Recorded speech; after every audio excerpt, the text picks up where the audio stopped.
Welkom bij een gloednieuwe aflevering van Kulturu TV. Mijn naam is Alston Sanayong. Zoals u ziet staan we hier voor de Nationale Assemblee. In deze editie zullen we een gesprek hebben met de heer Djorai. De heer Djorai heeft op 7 april een petitie ingediend aan de Nationale Assemblee. En we gaan hem wat vragen stellen. Kulturu TV en we staan hier met de heer Djorai. Djorai is een van de bekende mensen die, recentelijk nog zag je hem op de televisie en hij komt op voor de rechten van de mens volgens zijn visie. En meneer Djorai heeft een petitie ingediend op woensdag 7 april en we wilden graag weten wat stond er in de petitie en wat denkt hij dat er terecht zal komen van de petitie. Meneer Djorai, goedemiddag, Kulturu TV. Goedemiddag. Ja, ik heb een petitie ingediend op woensdag 7 april.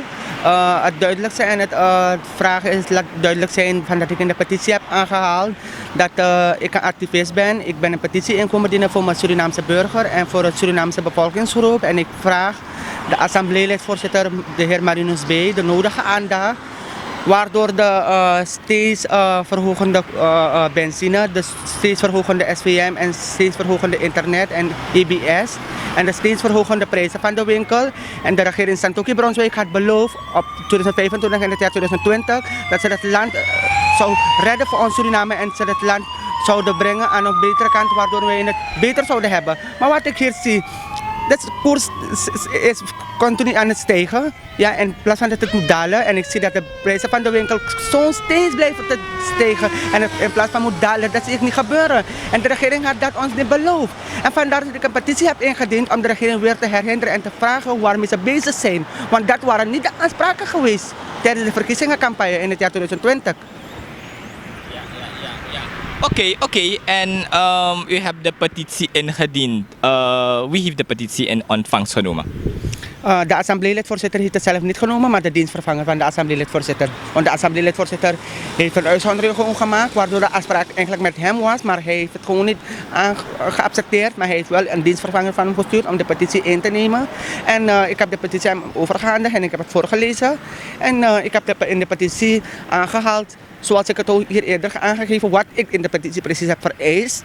Ja, en wat uit mijn duidelijkheden komt. En dat moet duidelijker voor deze mensen zijn, waardoor ik die dingen daar gevraagd heb. Want dat waren de afspraken met deze regering hier.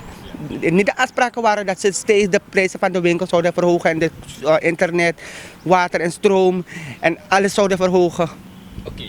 Maar zoals u weet, dan zeggen vele van de mensen van luister nou, het is de vorige regering die eigenlijk al zo'n rommel heeft achtergelaten.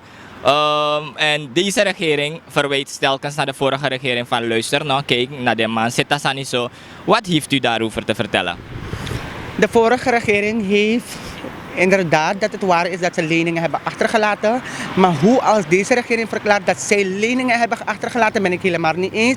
Want dit is Suriname. En als je eerlijk bent en als je aan de Almachtige daarboven gelooft, moet je tenminste en eerlijk voor je leven zijn. Dat je eerlijk bent aan de Surinaamse burger en voor het volk. Dat het volk kan zeggen. Maar deze mensen hier hebben een stuk verlengd en met leugens gecompliment.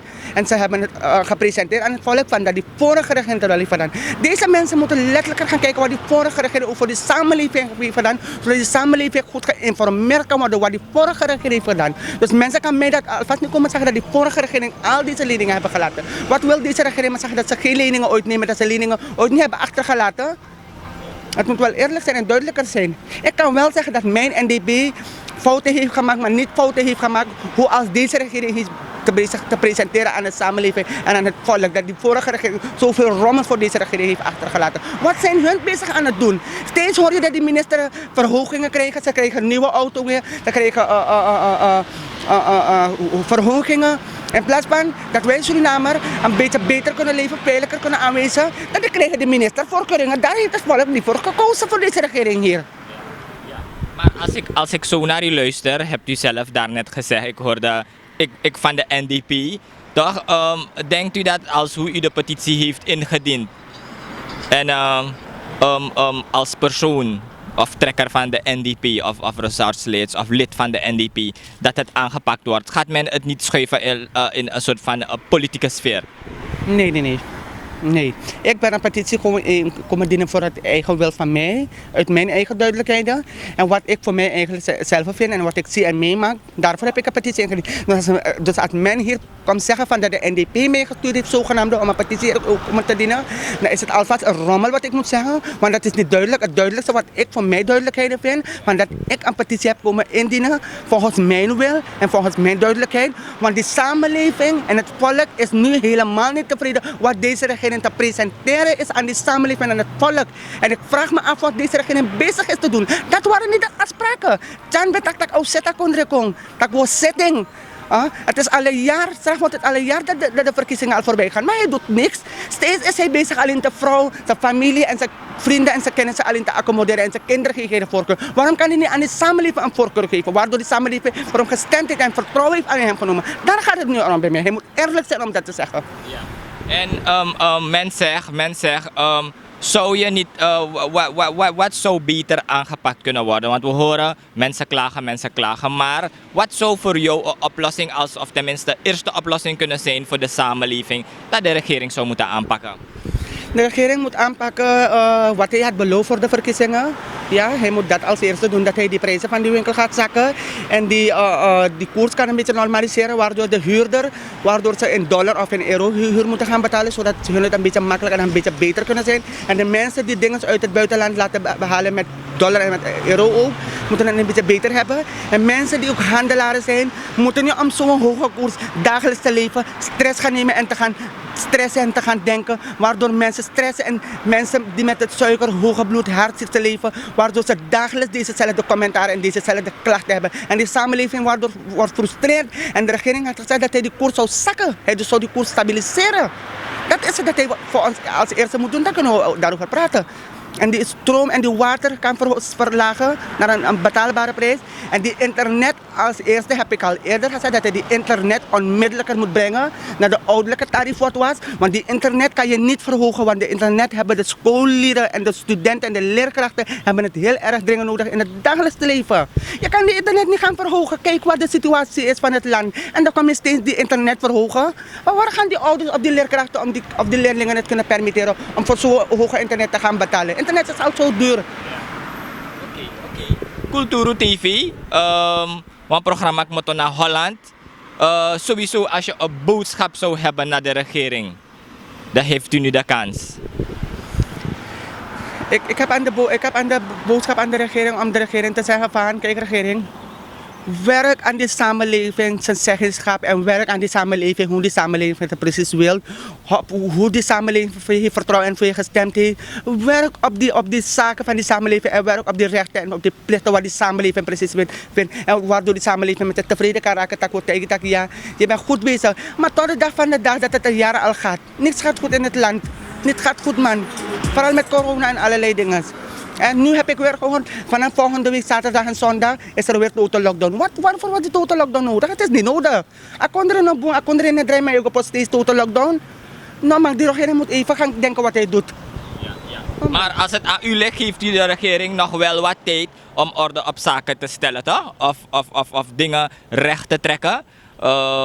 Zegt u dat of zegt u liever nee, vervroegde verkiezingen? Wat heeft u als optie? Kijk, als de eerste plaats is, als de regering vindt van dat hij het land niet kan uit de moeilijke situatie voor ons kan halen, dan ga ik het beter zeggen van, laat hij het land verlaten. Ja? Want wij hebben nog andere mensen die het land kan regeren en kan draaien tenminste.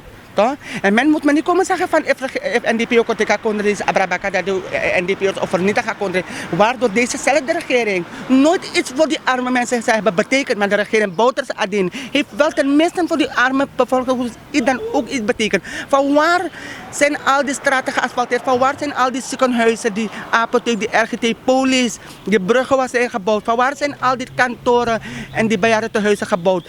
Deze nieuwe regering moet eerlijk zijn om ook te gaan zeggen dat die vorige regering is dan mensen voor de Surinaamse samenleving heeft betekend. Maar steeds hoor je dat de vorige regering wordt beschuldigd van ja, dat de vorige regering heeft alleen gesteeld in de 10 jaar, waardoor we doen niks ja kondre. Dan van waar komen al die nieuwe RGD-police en de renovaties van die scholen? Er zijn zoveel scholen gebouwd en allerlei dingen. Deze regering moet weten, maar ze moeten goed nadenken voordat ze iets aanhalen. En ik denk dat tenminste Meneer Santok is nou een geschoolde man en hij moet weten en hij moet een betere hersenen en zijn betere verstand gebruiken voordat hij wat zegt. Want anders na inschrijf je ook zaken aan, afvallig ook zaken. Afvallig niet vrede voor zaken inschrijf je. Na inschrijf je ook zaken aan, afvallig ook zaken. Ik neem dat duidelijk.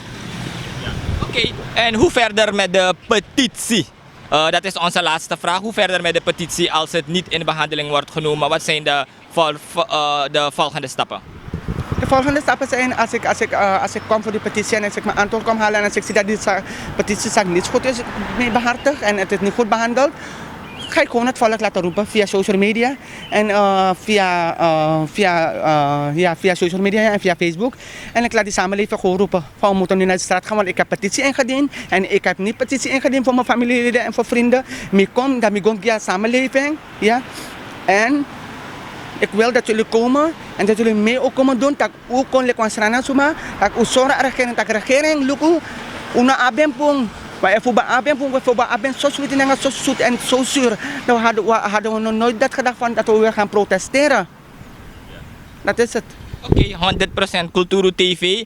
Een programma moet naar Holland. Je bar want tusma odi dat zie.